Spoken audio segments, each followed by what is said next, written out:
Please welcome Adam Hasner.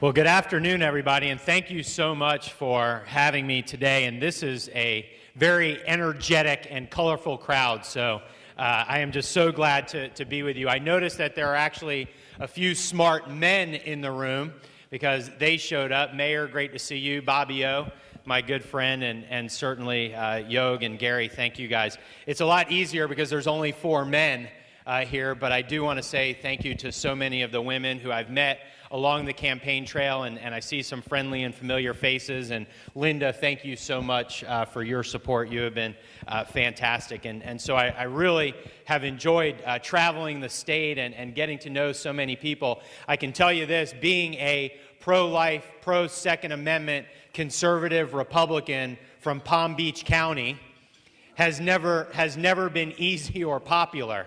It's kind of like fighting behind enemy lines. So it is always great to be up here with you in a place where it's much more hospitable to be a conservative. And I will share with you that I did serve in the state legislature for 8 years as a part-time member of the Florida House of Representatives. I've been in the private sector since I graduated from law school back in 1995. I never actually practiced law. That usually gets a round of applause. But I did work with hospitals and physician practices, helping hospitals acquire physician practices and helping physician practices sell their practices to hospitals, and have really worked in the healthcare industry during that time. But during my 8 years in the state legislature, I did have the privilege back in 2007 to be selected by then Marco Rubio was the Speaker of the Florida House of Representatives, and he selected me to serve as his Republican Majority Leader, to be his top lieutenant. And together we were fighting for a conservative agenda for the state of Florida. And we weren't just battling against the Democrats. As you know, we were also fighting against our own Republican governor, Charlie Crist, who at that time, he was trying to move the Republican Party to the left and was saying that the Republicans had gotten too conservative, that we needed more moderation. And even back then, I was saying Republicans don't need to be less partisan. Republicans need to be more principled.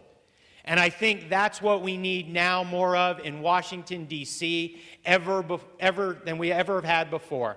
And I know a lot of people talk about consensus and compromise and the need for those. I can tell you this, I know how to work well with other people. But the reality is that consensus and compromise are the exact things that have gotten us into the mess we are currently in. And it hasn't just been the Democrats. Republicans share in the blame for getting us to this point. And I think that's the reality. As I travel around the state of Florida and I get to talk to so many great people and hear their stories and understand their concerns and their fears and their hopes and their wishes for themselves and for their children, for their grandchildren, I recognize that we have now reached a critical moment in our nation's history. And I am running for the United States Senate for the same reason that each and every one of you are here today, and for what you do every single day to advance the cause of limited government conservative values. It's because just like you, I believe that this is now a battle for the heart and soul of our country, and more importantly, now is the time to fight. And as I've been traveling the state and speaking to groups small and large, I have been talking to the people of Florida and telling it like it is, just having a very honest conversation, talking about the challenges that we face, but more importantly, talking about the great opportunities and possibilities that lie ahead if we have the courage to rise to the generational challenges that we now face, very similarly to the generations that before us rose to theirs.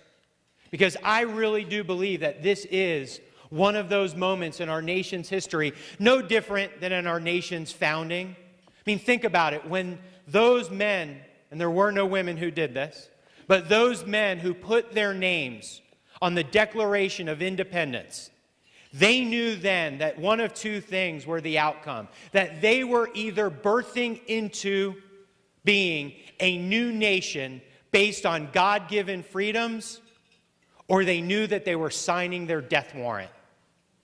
I believe we've reached another critical moment in our nation's history where we are going to have to rise to the challenges.